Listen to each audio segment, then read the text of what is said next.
Después de haber sido Juan apresado, marchó Jesús a Galilea, predicando el Evangelio de Dios. Y decía: el tiempo se ha cumplido, y el reino de Dios está cerca. Convertíos y creed en el Evangelio. Aquí nos encontramos con el primer conflicto entre el poder o la política y un enviado de Dios. Juan es entregado. Juan es arrestado. ¿Y por qué Juan es entregado? ¿Por qué lo arrestan? Precisamente por ser la voz que denuncia las injusticias, las inmoralidades que se cometen. Cuando el poder, cuando la política quiere apagar una voz, Dios hace surgir una voz más fuerte. Luego nos continúa el Evangelio diciéndonos que Jesús se marchó a Galilea. Es importante este lugar. ¿Por qué? Porque no es el lugar tradicional del mundo religioso.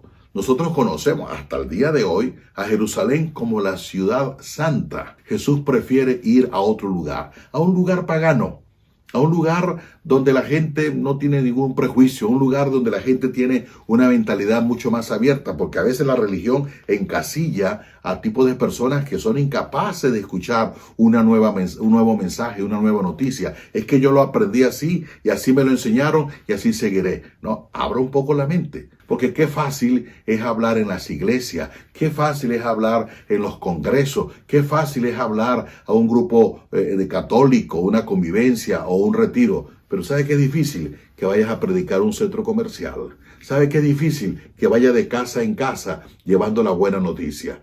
Pero a mí me gusta predicar en la comodidad, a mí me gusta predicar en un ambiente donde no me van a refutar mis ideas. Un ambiente donde el que está allá dice: sí, estoy de acuerdo contigo, porque resulta que él también profesa mi propia religión.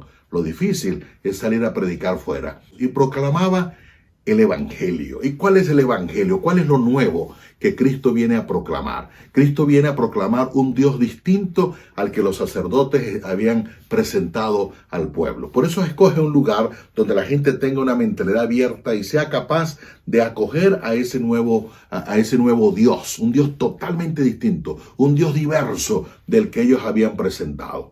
Ellos habían presentado un Dios al cual había que ofrecerle, había que darle. En otras palabras, era un Dios que pedía. Cristo nos presenta un Dios totalmente distinto. No un Dios que pide, sino un Dios que da. Ellos habían presentado un Dios que castiga. Mire, y esa expresión de ese Dios que castiga ha llegado hasta nuestros días. Porque nuestras madres nos decían: hijo, no haga eso, porque si no, Dios te va a castigar. El Dios de Jesucristo no es el Dios que castiga, sino Él es el Dios que ama.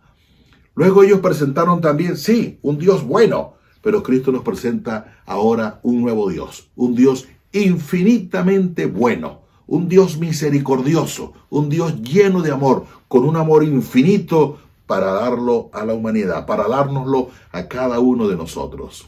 Pasemos ahora al versículo siguiente. El tiempo se ha cumplido. Mire, nosotros vivimos en una sociedad de la tranquilidad. Después hay tiempo, dejémoslo para mañana, pero ¿para qué tanto apuro?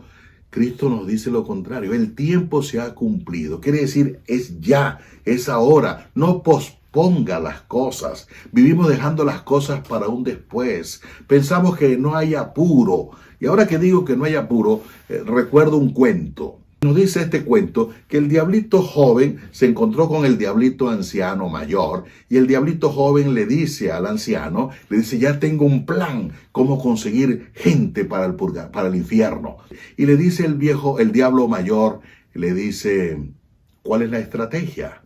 Y el diablito joven le dice: voy a convencer a la gente de que Dios no existe. Le dice el diablo mayor: no, esa estrategia no te va a funcionar. Basta que la gente salga y vea el campo, las montañas, los ríos, los mares, la belleza de la creación, y van a creer que hay un Dios. Entonces dice el diablito menor, el más joven: entonces voy a convencerlos de que el diablo no existe. Y le dice el diablo mayor: tampoco. Eso tampoco funciona. Basta que la gente salga un poco y vea la maldad, vea las injusticias, vean los vicios, vea tanta maldad en el mundo, y van a creer que el diablo existe. No te va a funcionar. Y entonces dice el diablito menor, ¿y entonces qué hago? Y le responde el diablo mayor. Dice, convénzanlos que no hay apuro, que no hay apuro. Y allí agarraremos muchos para el infierno. Y es cierto, nosotros vivimos pensando que no hay apuro. Ahora es el tiempo, dice Cristo, el tiempo se ha cumplido. Corres el riesgo que la oportunidad que tienes ahora no se te vuelva a presentar. Ahora es el tiempo. Convertíos y creed en el Evangelio. Mire, la conversión no es una cosa simple. La conversión es un cambio radical, un cambio total en la persona. ¿Por qué? Porque la gente dice que cree. La gente dice que es católica, pero en la práctica son católicos. Lo más triste es lo que solemos oír a veces. Hay gente que dice, yo soy católico no practicante. Esa expresión yo nunca la he entendido. Católico no practicante. ¿Qué quiere decir eso? No lo sé. Eso es como que si alguien me dijera, yo soy estudiante, yo soy universitario, pero nunca estudio, nunca voy a la universidad, ni siquiera a distancia. ¿Qué tipo de estudiante es ese?